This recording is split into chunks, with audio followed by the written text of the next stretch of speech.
अब आप मुझे गैयों का इंचार्ज बना दो। अभी बहुत हो गया, मैं एक बछड़ों को लेके जाता हूँ, अब ये थोड़ा मेरे बराबर के नहीं लगते, अभी मैं बड़ा हो गया हूँ, तो आप मुझे गैयों का इंचार्ज बना दो, मैं इनको रोज गायों को चराने के लिए लेके जाऊंगा। और कृष्ण जोर जोर से बोल रहे हैं बात घर से नंद बाबा को करते, क्योंकि यशोदा माई सुन ले ये बात, उनको अलग से बतानी ना पड़े, तो जोर जोर से बोल रहे हैं। तो अंदर यशोदा माई सुन रही है कृष्ण क्या बात कर रहे हैं, तो नंद बाबा कहते हैं हाँ ठीक है, तो बहुत अच्छा प्रस्ताव है। तो नंद बाबा जाकर यशोदा माई को बोलते हैं कि देखो ये जाना चाहता है, गैया को लेके वन में जाना चाहता है चराने के लिए, तो तुम्हारा क्या इसमें विचार है। तो यशोदा माता कहती है देखो ये चार दीवार के अंदर रहता है घर में, तो इतना उधम मचा के रखता है, अगर ये बाहर जाएगा तो क्या करेगा, इसको बिल्कुल नहीं जाने देना है बाहर, इसको बिल्कुल मना कर दो। कृष्ण दूसरे कमरे में बैठे इन दोनों की बातें सुन रहे हैं, दोनों बात क्या कर रहे हैं। तो कृष्ण कहते हैं तो मेरे लिए तो कोई होप ही नहीं बची भविष्य में, तो बस मैं यही चार दीवार के अंदर ही रह जाऊंगा क्या, है मैं यहाँ से बाहर नहीं निकलूंगा क्या। तो क्या मुझे जन्म ही क्यों दिया था तुमने, अगर मुझे इस घर से बाहर नहीं भेजना था तो यशोदा माता कहती है नंद बाबा को, अरे किसी भी सेवक को लगा दो, तुम गायों को चराने तो ले जाना है, ये क्या कर लेके जाएगा, किसी भी सेवक को लगा दो जाकर, कोई भी सेवक ले जाया करेगा, चरा कर ले आया करेगा, उसी को वेतन दे देना। तो नंद बाबा कहते तू ही बोलते अपने आप से, मैं नहीं बोलूंगा। तो नंद बाबा कहते यशोदा माई को कि तुम जाके बोलो, मैं नहीं बोलूंगा। अब ये नंद बाबा का जो स्वभाव था वो रिस्क नहीं लेते थे कुछ ज्यादा, और विशेषतः कृष्ण के मामले में ज्यादा खतरा नहीं उठाते थे वो किसी तरह का, कि ये अड़ गया तो फिर बड़ी मुश्किल हो जाएगी, तो इसलिए वो अपने आप को पीछे ही रखते थे और यशोदा माई को आगे कर देते थे। तो अब यशोदा माता सोच रही हैं कि इसको ना कैसे बोलूं, और ना बोलते वक्त उनको याद आ रही है वो दामोदर लीला। तो दामोदर लीला में हुआ क्या, जब भगवान कृष्ण को यशोदा माई ने बांध दिया, और बांधने के उपरांत अभी कृष्ण तो रोते रह गए, यशोदा माई चले गए घर के काम करने के लिए, और पीछे से कृष्ण ने जिस उखल से बंधे थे उस उखल को लेकर रेड़ना शुरू किया, और फिर दो पेड़ों के बीच में फंसाकर जब थोड़ा सा आगे बढ़े तो पेड़ गिर पड़े, और जब पेड़ गिर पड़े और दो देवता नलकुबर मणिग्रीव कुबेर के पुत्र आ गए बाहर जो कि शापित थे, और भगवान ने तो उनका उद्धार कर दिया। और जब उद्धार कर दिया उस समय अभी ये देवता लोग चले गए और नंद बाबा की एंट्री होती है उस समय, और नंद बाबा आते और देखते हैं कि कृष्ण बंधे पड़े हैं, और वो चिल्लाकर बोलते किसने बांधा इसको, किसने बांधा इसको। और दौड़ के नंद बाबा देख ही नहीं पा रहे कि कृष्ण बंधे पड़े हैं, ये कैसे हो सकता है कृष्ण बंध जाए। और दौड़ के जाते हैं और रस्सी खोलते हैं, बोलते किसने बांधा, बोले तुम्हारी पत्नी ने बांधा है। ऐसा नहीं कहते कि यशोदा ने बांधा, बोले तुम्हारी ही पत्नी है, इसी ने बांधा है मुझे। और कृष्ण क्या कर रहे हैं, पूरी शिकायतें लगा रहे हैं यशोदा माई की नंद बाबा को, और साथ में शिकायत लगाते वक्त यशोदा माता को तो बिल्कुल देख ही नहीं रहे। यशोदा माता साइड से आके देख रही है क्या बोल रहा है, और वो देख रही है सारा ब्लेम तो मेरे पे डाल दे, जैसे इसने कुछ किया ही नहीं था, मैंने बस ऐसे ही पकड़ के इसको बांध दिया, ये अपनी बात तो बोल ही नहीं रहा इसने क्या किया, और सब मेरी बातें बताया जा रहा है कि मैंने क्या किया। तो यशोदा माता कभी इधर से देखे कभी उधर से देखे, कृष्ण को तो आंख ही नहीं मिला रहे, और सीधा नंद बाबा को बोलते जा रहे हैं। तो नंद बाबा ने देखा मामला बड़ा गंभीर चल रहा है, कृष्ण बड़े अपसेट हैं इस बात से। तो नंद बाबा ने बोला कोई बात नहीं, जिसने भी किया उसको बहुत सजा देंगे, तुम चिंता मत करो। तो नंद बाबा कृष्ण को संतावना देने के लिए बोलने लगे चिंता मत करो। तो कृष्ण कहते हैं क्या मेरे दोस्तों के सामने इंसल्ट कर दी, और सबके सामने मुझको बस ऐसे बांध के खड़ा कर दिया, ये कोई तरीका है मुझसे डील करने का, ऐसे डील करना चाहिए क्या मुझसे। तो कृष्ण तो चुप ही नहीं हो रहे, इतना गुस्सा है उनको तो चढ़ा, और यशोदा माई की शिकायत पे शिकायत लगाए जा रहे हैं। और यशोदा माता सोच रही है कर क्या रहा है, ये तो अपने बारे में कुछ बोल नहीं रहा, इसने क्या किया। और नंद बाबा कहते अच्छा ठीक है मैं देखता हूँ कैसे करना है। और यशोदा माता तो अंदर चली गई, और कृष्ण कहते हैं अब मैं बिल्कुल खाऊंगा नहीं इसके हाथ का, ना इससे कोई काम लूंगा, नहीं कुछ इससे लूंगा। तो नंद बाबा कहते हैं अच्छा तुम इसके हाथ से नहीं खाओगे, नहीं खाऊंगा, इस नहीं मैं ना ही मुझे ये नहलाएगी। अच्छा नहलाएगी भी नहीं तो कौन नहलाएगा, बाबा तुम नहलाओगे। तो नंद बाबा कहते अच्छा खाओगे कैसे, बाबा तुम खिलाओगे। तो कुछ भी बोले तो कृष्ण कहते बाबा तुम करोगे। नंद बाबा बोले तो मुसीबत सारे मेरे गले पड़ गई, अरे सारे काम मुझे करने पड़ेंगे तो बाकी काम कौन करेगा। ये तो सब मेरे सर पे चढ़ के बैठ गए, क्या होगा अभी? तो यशोदा माता तो जैसा सुना कि ये तो कुछ ना मेरे हाथ से खाने को तैयार, ना नहाने को तैयार, ना कुछ करने को तैयार, वो तो अंदर जाके रोए जाए। तो नंद के जो बड़े भाई थे उपनंद, उनकी जो पत्नी थी उसको परिवार में सबसे सीनियर माना जाता था। और जब उपनंद की पत्नी आई तो उनकी बात सभी सुनते थे, और वो आके कृष्ण को कहते, देख कृष्ण, अभी देख यशोदा देख अंदर रोती जा रही है, ना वो खा रही है ना वो पी रही है। तो कृष्ण कहते, ना खाए ना पिए, मुझे कुछ नहीं लेना देना। तो वो उपनंद की पत्नी ने देखा, बोला कि तो कोई मामला चल ही नहीं रहा, बोला वो आत्महत्या कर लेगी। तो कृष्ण कहते, अच्छा। तो सीधा नंद बाबा की गोद से नीचे कूद गए और जाकर अंदर कमरे में गए और यशोदा माता को लिपट गए जाके और रोने लगे, और यशोदा माता भी रोने लगी। तो यशोदा माता को रोने लगे और कहते, मुझे माफ कर दो। यशोदा कहते, मुझे भी माफ कर दो। तो दोनों एक दूसरे से माफी मांग रहे हैं और रो रहे हैं दोनों के दोनों। तो यशोदा माई को ये बात याद आ रही थी, इसने क्या किया था, कि इसने कैसा मान दिखाया था मुझे अपना। और वो ये सोच रही थी, इसको अभी ना बोला कि वैसे ही करके बैठ गया तो बड़ी मुश्किल हो जाएगी। तो इसलिए यशोदा माई भी कृष्ण को बाहर जाने की अनुमति नहीं देना चाहती थी, लेकिन डर रही थी ना बोलने, इसको ना कैसे बोला जाए, क्योंकि वो ये अनुभव कर चुकी है दामोदर लीला के अंदर। तो फिर वो कैसे बोले? अभी अगले दिन अनुमति देनी पड़ गई कृष्ण को। तो अब यशोदा माता ने सब गैया तैयार हो गई और कृष्ण भी तैयार हो गए, चलने लगे। यशोदा माता भी साथ चलने लगी। कृष्ण कहते, तुम कहां जा रही हो? बोला, मैं तुम्हारे साथ चलूंगी। तो कृष्ण कहते, तुम नहीं जा सकते साथ, मैं अकेला जाऊंगा। बोले, नहीं मैं तुम्हारे साथ चलूंगी, तुम्हें कुछ पता ही नहीं है बाहर का, कहाँ जाना है, कहाँ इनको चराना है, कहाँ पर लेकर जाना है, तुम तो कुछ जानते नहीं हो। मैं तुम्हारे साथ ही जाऊंगी, तुम्हें मुझे मेरे साथ लेके जाना पड़ेगा। तो कृष्ण कहते, नहीं मैं नहीं लेके जाऊंगा, तुम्हें यही बैठना पड़ेगा। तो जैसे ही यशोदा माता सुन ही नहीं रही, और कृष्ण ने क्या किया, ऐसी दौड़ लगाई कि कुछ सेकंड के अंदर ही अदृश्य हो गए। और यशोदा माता देखती रही, गया कहां? अभी यही कृष्ण जिनको यशोदा माता ने दौड़ के पकड़ लिया था, और वही कृष्ण यशोदा माता के सामने से ऐसे अदृश्य हो गए कि वो घूमती रह गई, ये गया कहां, ये नजर ही नहीं आ रहा है। भाग गया कि नजर नहीं आ रहा, क्योंकि कृष्ण कह रहे थे, मैं अपने दोस्तों के साथ ही जाऊंगा। तो अब यहां से कृष्ण की गोवर्धन की लीलाएं आरंभ होती हैं। तो अभी गोवर्धन की नीचे की नहीं, ऊपर की लीलाएं हैं कि गोवर्धन के ऊपर कृष्ण ने क्या किया। तो गोवर्धन के ऊपर कृष्ण प्रत्येक दिन अपनी गैया को लेके, साथ में ग्वाल बालों को लेके प्रत्येक दिन जाने लगे। और सुखदेव गोस्वामी भागवतम में कहते हैं कि इतने गोप सखा थे कि जब कृष्ण मध्य में बैठते थे और सब गोप सखा चारों तरफ से घेरा बनाकर बैठते थे, तो उनकी संख्या गिननी मुश्किल थी। और ऐसा लगता था जैसे कमल का पुष्प, तो कमल के पुष्प का मध्य भाग, उसकी तुलना वो कृष्ण से करते हैं। और सभी पंखुड़ियां जो उस मध्य भाग को घेर कर बैठी हैं, उन पंखुड़ियों की तुलना उन सब गोप सखाओं से करते हैं। तो सुखदेव गोस्वामी कहते हैं कि कैसा कि सब के सब गोप सखा घेर कर बैठे हैं और कृष्ण मध्य के अंदर बैठे हैं। और यही देखकर तो ब्रह्मा जी का सर चकरा गया। यहीं से तो ब्रह्म विमोहन लीला आरंभ हुई।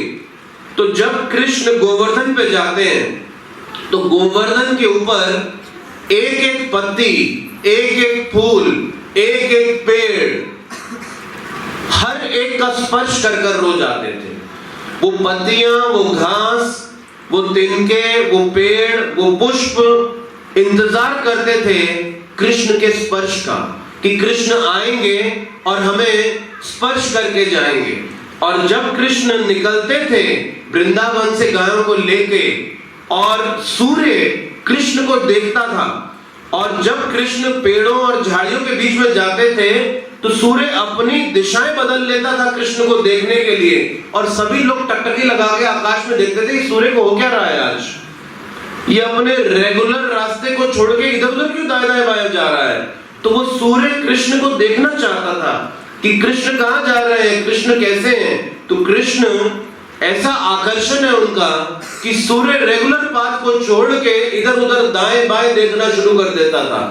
और अब कृष्ण जब गोवर्धन में जाते तो गोवर्धन की गुफाओं के अंदर जाके जोर जोर से गुफाओं को गाली देते थे, एक कमबख्त गुफा तो खूब गाली देते थे। और वो गुफाएं बड़ी खुश होती थी कृष्ण से गाली पड़ रही है, वो इंतजार वो करती थी कि कृष्ण आएंगे और हमको गाली देंगे। और फिर जब कृष्ण गुफाओं में अपने सखाओं के साथ घुस जाते तो बाहर से बिजली गिरनी शुरू हो जाती थी। तो एक ग्वाल सखा कहता जाके मैं देखता हूं कौन है, तो बाहर जाता बिजली की धड़ाम वो गिरता और भागता, उल्टा पैर भाग गया। मधुमंगल हंसता पेट पकड़ के, उसकी तोन बहुत बड़ी थी मधुमंगल की, उसकी तोन हिलती थी जैसे ही वो हंसता था। तो बोलता था एक घर को डर गया खा जाता देख, और जैसे मधुमंगल की तो बड़ी वाली बिजली गिर गई वो तो और तेजी से भागकर पीछे आया और सभी ग्वाल सखा अंदर हंसने लगे, ताली बजा के, देख मधुमंगल क्या हाल हुआ तेरा। तो फिर कृष्ण बाहर जाते हैं। अब ये बिजली बार बार क्यों गिर रही थी? वो बिजली कृष्ण को देखना चाहती थी।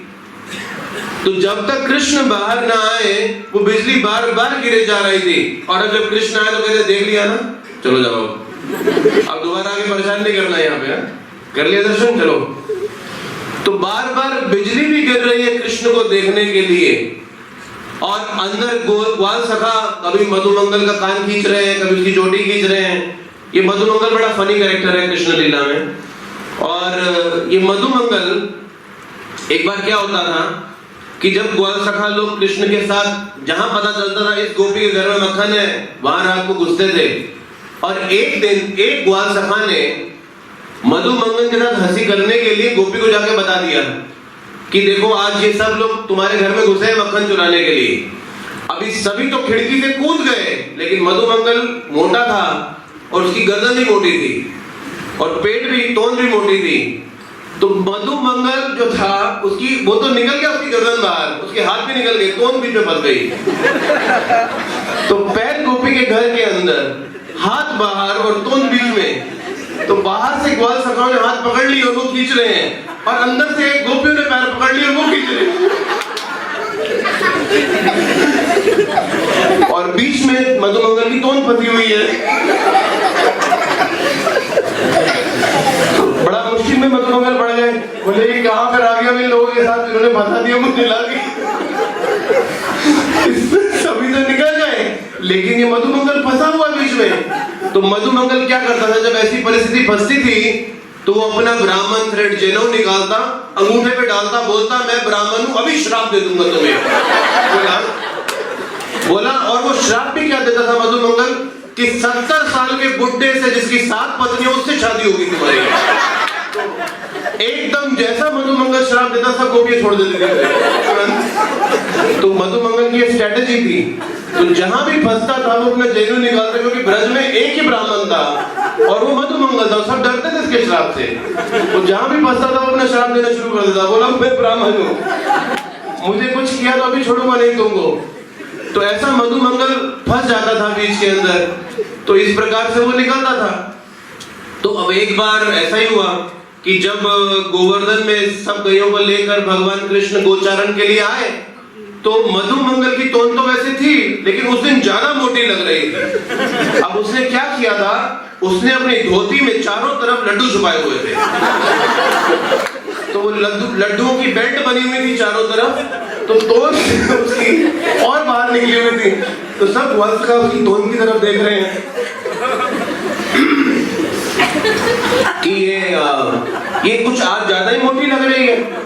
तो बलराम जी ने इशारा किया पीछे से, और जब बलराम जी ने इशारा किया तो एक ग्वाल सखा ने जाके मधुमंगल की धोती खींच दी। तो जब मधुमंगल की धोती खींच दी तो वो तो घबरा गया, और जैसे ही धोती खींची सारे लड्डू चारों तरफ फैल गए।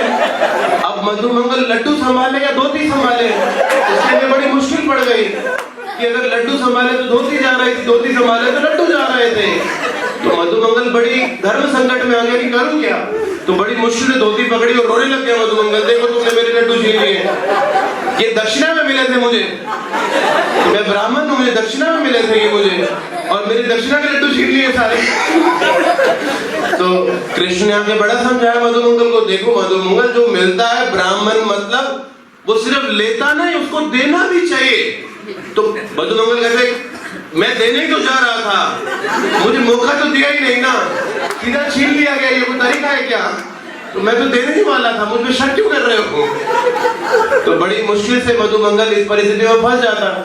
अभी यशोदा माता जब कृष्ण को भेजती तो कृष्ण का श्रृंगार कर कर भेजा करती थी, लेकिन अब जब कृष्ण गोवर्धन पे पहुंचते तो अपना सारा श्रृंगार निकाल देते और सारा श्रृंगार निकाल के क्या करते, जो गोवर्धन में जितनी प्राकृतिक वस्तुएं, जो वन के फूल आदि, इन सबको लेकर अपना श्रृंगार करते थे।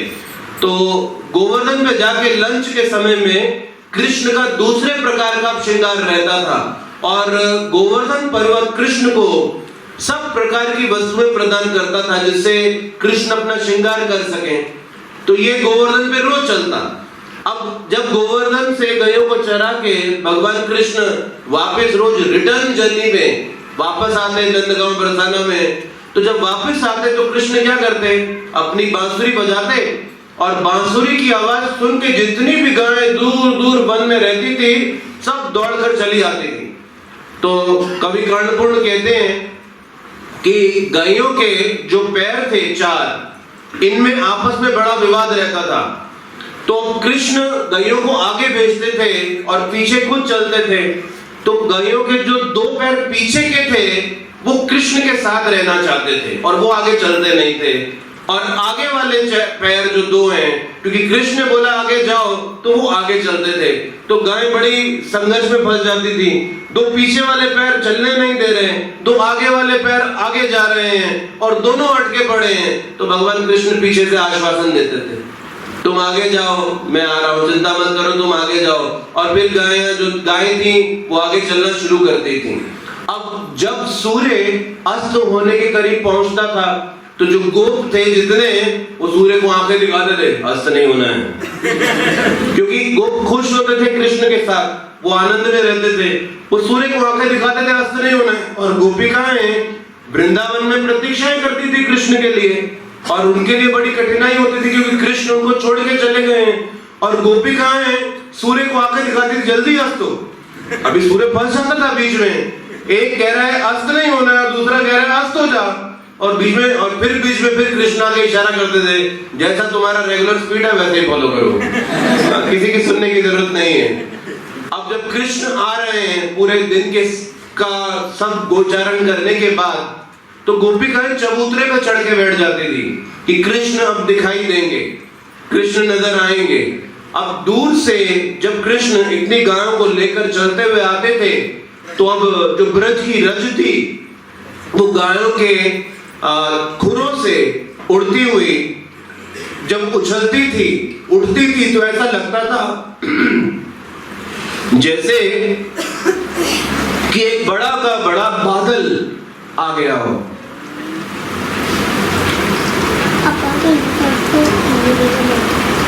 जैसे भवंडर कहते हैं ना, तो ऐसे एक भवंडर उठ रहा हो, एक बड़ा भवंडर उठ रहा है। तो कृष्ण तो दिखाई नहीं देते थे और गायों के पैरों से जो ये ब्रज रज आकाश में उड़ती थी, एक बड़ा भवंडर दिखाई देता था कि भवंडर आ रहा है। अब गोपियां पूरा दिन वृंदावन को साफ रखती थी, लेकिन जब कृष्ण शाम को गायों को लेकर आते थे तो ये धूल के भवंडर से वो सारा का सारा ब्रज जो कि साफ होता था वो गंदा हो जाता था, मैला हो जाता था। लेकिन धूल से उन्हें जितनी खुशी मिलती थी उतनी वृंदावन की सफाई से खुशी नहीं मिलती थी। तो कृष्ण जब प्रवेश करते थे शाम को, तो जितना सब व्यवस्था बनी होती थी वो व्यवस्था सब अस्त व्यस्त हो जाती थी। तो इसीलिए जब कृष्ण किसी साधक के जीवन में प्रवेश करते हैं, तो जब कृष्ण किसी साधक के जीवन में प्रवेश करते हैं तो उसका जीवन भी पहले अस्त व्यस्त कर देते हैं। वो जीवन भी अस्त व्यस्त हो जाता है, सब कुछ कैसा धुंधला हो जाता है। जैसे प्रभुपाद जी कहते हैं, तालाब को अगर आप छड़ी लेकर हिला दें तो अभी तालाब के नीचे जो मिट्टी काई आदि फंसी है वो क्या होगी, सब ऊपर आ जाएगी, सब ऊपर आ जाएगी। उसी तरह से सब धुंधला हो जाता है, लेकिन जैसा कृष्ण प्रवेश करते हैं तो अब धूल धीरे धीरे नीचे बैठने लगती है। तो अब कृष्ण प्रवेश कर रहे हैं और कृष्ण बलराम जी को बोलते हैं आप आगे जाओ, मैं थोड़ा देर में आता हूं, मैं थोड़ा देर में आता हूं, आप आगे जाओ। तो कृष्ण थोड़ा स्लो हो जाते हैं और बलराम आगे जाते हैं। और रोज ऐसा होता था, कभी कहते थे वो बछड़ा पीछे रह गया, जरा उसको लेकर आता हूं। फिर रोज कुछ ना कुछ बोलते थे। तो बलराम जी ने एक दिन हाथ पकड़ लिया, बोला कि तुम मुझको नहीं, मैं नहीं समझता क्या, तू रुकता क्यों है? तो कृष्ण क्या करते थे, अभी बलराम जी को आगे भेज देते थे और खुद चबूतरे पे गोपियों के साथ बैठ जाते थे। तो एक दिन मधुमंगल भी रुक गया और मधुमंगल बोला यहाँ क्या कर रहे हो तुम? बोला मैं थोड़ा धूप सेक रहा हूँ। कृष्ण कहते हैं, बोले धूप सेक रहे हो कि आगे सेक रहे हो, जाओ यहाँ से तुम। तो कृष्ण कहते हैं मधुमंगल तू जा, तेरे को 4 लड्डू और दूंगा मैं, जा तू। तो मधुमंगल बोलता है याद रखना है, ब्राह्मण को वचन दिया है, वरना फिर तुम्हें अगले जन्म में देने आना पड़ेगा अगर पूरा नहीं करोगे ब्राह्मण को वचन दिया गया। और कोई भी बुलाने आता कृष्ण को, कृष्ण नहीं जाते। लेकिन जब यशोदा माई आवाज लगाती तो कृष्ण सब कुछ छोड़ के दौड़ते हुए जाते थे। और रोज यशोदा माता क्या करती थी, कृष्ण के लिए फीस्ट बनाती थी। रोज, एवरी डे, प्रत्येक दिन कृष्ण के लिए फीस्ट बनाया जाता था। अब कृष्ण जो थे वो नंद बाबा और यशोदा माई के कमरे में ही सोते थे। तो अब कृष्ण हो रहे बड़े, तो कृष्ण क्या करते थे, वो अलग कमरा चाहते थे, लेकिन यशोदा माई नहीं चाहती थी कि अलग कमरे में सोए। तो कृष्ण क्या करते, रात को सोते सोते नंद बाबा को जान के लात मार देते थे। तो 2-4 दिन रोज लात मारते रहे। तो नंद बाबा को लगा, ये लगता बड़ा हो रहा है, इसको अलग कमरा होना चाहिए, ये यहाँ पर रोज सोता है, रोज रात को लात मारता है, मुझे सोने नहीं देता। तो फिर नंद बाबा खुद ही बोलने लगे और एक दिन जान के पलंग से नीचे गिर गए। तो नंद बाबा अगले दिन बोलने लगे यशोदा माई को कि इसको अलग कमरा दे देना चाहिए, इसके लिए अलग कमरा होना चाहिए। यशोदा माता कहती है अरे ये रोज तो बाहर चला जाता है, मैं इसको देख नहीं पाती, और अब रात को भी अलग कमरे में रहेगा। तो नंद बाबा कहते तुम रात को सोती नहीं हो क्या? तो ये अलग कमरे में रहेगा, तुम भी तो सो ही रही हो, तो अलग कमरे में रहेगा तो कौन सी बात है? तो अब कृष्ण को नया कमरा मिल गया। अब कृष्ण अलग कमरे में रोज सोते थे, लेकिन अब सोते क्या थे, तो यशोदा माता आती और लोरी सुनाती कृष्ण को, और लोरी तो सुनते कृष्ण, यशोदा माता जाके सो जाती और कृष्ण उठ के बैठ जाते और वो निकल जाते थे बाहर। और जब कवि कांडपुर कहते हैं कि जिस समय कृष्ण के लिए नया कमरा बनाया गया, अब उसको सजाने के लिए जब गोपियां आई, तो पहले लिखते हैं कि जो कृष्ण के लिए पलंग बनाया गया उस पे जो बेडशीट लगाया गया, वो बेडशीट की उपमा जैसे कहते हैं कि जैसे चंद्रमा की चांदनी हो। फिर कहते हैं नहीं, चांदनी चंद्रमा में दाग है, उसकी तुलना नहीं। फिर कहते हैं अच्छा जैसे कपूर हो, कपूर फैला दिया गया हो। फिर कहते हैं नहीं, कपूर चिपचिपा होता है। फिर कहते हैं जैसे चांदी की पूरी बेडशीट बनाई गई हो। फिर कहते हैं नहीं, लेकिन चांदी की जो बेडशीट है वो बड़ी सख्त होती है। तो उनको उपमा ही नहीं मिल रही कि कैसा बेडशीट लगाया है, गोपियों ने उसको कंपेयर ही नहीं कर पा रहे हो कि संसार की किस वस्तु से उसे कंपेयर करें, किससे तुलना करें। फिर कृष्ण पहली बार तकिया उपयोग करने जा रहे हैं, तो फिर वो लिखते हैं कि कैसे गोपिकाएं कृष्ण के लिए तकिए का आयोजन करते हैं, और फिर कृष्ण सोते हैं आके, यशोदा माता लोरी सुनाती हैं, और कृष्ण जाके यशोदा माता जाती दूसरे कमरे में सो जाती है, और कृष्ण उठ के रात्रि में चले जाते हैं बाहर, और यशोदा माता के उठने से पहले वापस आ जाते हैं। और यशोदा माता उठाती हैं तो बोलते देखो कितना थक गया है, पूरा दिन कितना भागता है गायों को लेके और थक जाता है, पता नहीं अभी आया है सुबह, सारी रात सोया नहीं था, ये पूरी सारी रात बाहर था। तो ऐसा करके ये कृष्ण की सब लीलाएं ये गोवर्धन धारण से पूर्व गोवर्धन के ऊपर प्रत्येक दिन चल रही हैं। तो इसीलिए गोवर्धन कोई साधारण स्थान नहीं है, ये स्वयं साक्षात परम भगवान कृष्ण है। इसीलिए कृष्ण ने स्वयं इस गोवर्धन को धारण करके, आचार्य कहते हैं कृष्ण ने गोवर्धन कभी उठाया ही नहीं, आप बोलेंगे अरे ये तो ब्रेकिंग न्यूज है, ये तो नया खुलासा हो गया आज, सनसनीखेज खबर आ गई। अरे कृष्ण ने गोवर्धन ने उठाया, फिर किसने उठाया? तो आचार्य कहते वो राधा रानी ने उठाया। अभी वो पतली सी दुबली सी राधा रानी वो गोवर्धन को उठाई, तो आचार्य कहते कृष्ण ने कभी गोवर्धन नहीं उठाया, ये राधा रानी ने गोवर्धन उठाया। यानी कि राधा रानी की उपस्थिति की वजह से कृष्ण वो गोवर्धन उठा के खड़े रह पाए। तो आचार्य के अलग अलग भाव कि कैसे भगवान कृष्ण वो इतने बड़े पर्वत को उठाकर खड़े रहे। तो इसीलिए ये गोवर्धन पूजा या गोवर्धन धारण अभी कल के दिन, तो आज गोवर्धन पूजा हुई और इंद्र नाराज हो गए और प्रलयकारी बादलों को भेज के गोवर्धन को नष्ट करने के लिए, ब्रज को नष्ट करने के लिए इतना सख्त कर रहे थे, इतनी प्रलयकारी वर्षा कर रहे थे। और अगले दिन कल के दिन यानी भगवान कृष्ण गोवर्धन धारण करते हैं, और जब गोवर्धन धारण करते हैं तो गोवर्धन पर्वत कैसे उसके ऊपर इतना बड़े बड़े बूंदे गिर रही हैं, वर्षा हो रही है कैसा, और कितनी असुविधाएं गोवर्धन सहन कर रहे हैं। तो वो असुविधाओं को गोवर्धन सहन करते जा रहे थे क्योंकि भगवान कृष्ण ने गोवर्धन का स्पर्श किया था। तो इसीलिए इस संसार में रहते भगवान कृष्ण को प्राप्त करने के लिए ये जो साधना भक्ति का हम अभ्यास करते हैं, इसमें कई असुविधाओं का सामना करते हैं, लेकिन इन असुविधाओं का सामना करते हुए हम कैसे कृष्ण के इस भक्ति के मार्ग में प्रेरित रह सकते हैं।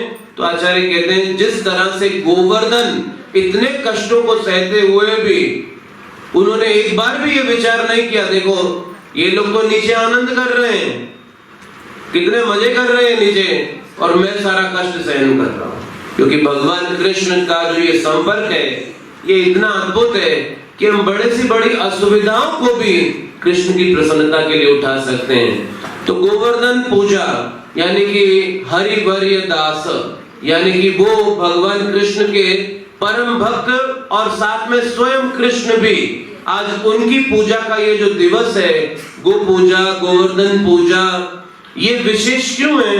क्योंकि ये गोवर्धन पूजा विशेष इसलिए क्योंकि इस गोवर्धन के ऊपर भगवान कृष्ण स्वयं चले। इस गोवर्धन ने कृष्ण की सेवा हर प्रकार से की, झरनों से, जल से, पुष्प से, वन से, फल से, गौयों को चारा देके, ग्वाल बालों को गुफाएं देके, अनेक प्रकार से लीलाएं देकर ये सब गोवर्धन के ऊपर चला। तो ये गोवर्धन का कितना बड़ा सौभाग्य है, कितना महान सौभाग्य है गोवर्धन का कि किस प्रकार से भगवान कृष्ण की लीलाओं में ये इतना बड़ा माध्यम बना। तो जिस समय भगवान राम भी सेतु बना रहे थे त्रेता युग में, रावण के लंका में वानर सेना को ले जाने के लिए, तो हनुमान जी जब बड़े बड़े पत्थर ढूंढते हुए ब्रज के ऊपर भी आ गए थे और गोवर्धन को देख लिया था और बोला इसको उठा के ले जाऊंगा, और उठाने ही जा रहे थे तभी उस समय वो आकाशवाणी हुई कि भगवान ने सेतु बना दिया और पत्थर नहीं चाहिए, तो रख दिया उन्होंने। अभी आकाशवाणी भी क्यों हुई? क्योंकि गोवर्धन की आवश्यकता द्वापर युग में थी। जिस समय भगवान कृष्ण आके उस गोवर्धन पे अपनी मधुर और सुंदर लीलाएं करने जा रहे थे। तो गोवर्धन पूजा का अभिप्राय हम सबके जीवन में ये है कि कैसे गोवर्धन हरिदास वर्य है, हमारा जीवन भी हरिदास वर्य बन सके, यानी कि हमारा जीवन भी भगवान कृष्ण के लिए किसी प्रकार से उपयोगी हो सके। तो गोवर्धन का हर अंग, गोवर्धन का हर अंश, हर साधन भगवान कृष्ण की प्रसन्नता का कारण बना। उसी प्रकार से हमारा जीवन भी उसका हर साधन, उसकी हर शक्ति, उसका हर विस्तार कृष्ण की सेवा का साधन बन सके। ये गोवर्धन पूजा इसका प्रतीक है। तो इसीलिए गोवर्धन से हम मांग सकते हैं कि हमें भगवान कृष्ण की वो सेवा दें, जिस प्रकार से उन्होंने अपना पूरा जीवन कृष्ण की सेवा में अर्पित किया, वैसा हम भी मांग सकते हैं गोवर्धन से। और विशेषतः आज इस गोवर्धन पूजा के दिन कि हमें परम भगवान कृष्ण की सेवा का हमें अवसर हमारे जीवन के अंदर प्राप्त हो। और ये श्रीमद् भागवतम का क्या कथन है कि ये मनुष्य जीवन की परम सफलता है। श्री गिरिराज महाराज की, गोवर्धन धारण की, गोवर्धन धारी की, निताई गौर प्रेमानंदे। हरे कृष्णा कृष्ण कृष्ण हरे हरे, हरे राम राम राम हरे हरे। हरे कृष्ण कृष्ण कृष्ण हरे हरे, हरे राम राम राम हरे हरे। हरे कृष्ण कृष्ण कृष्ण हरे हरे, हरे राम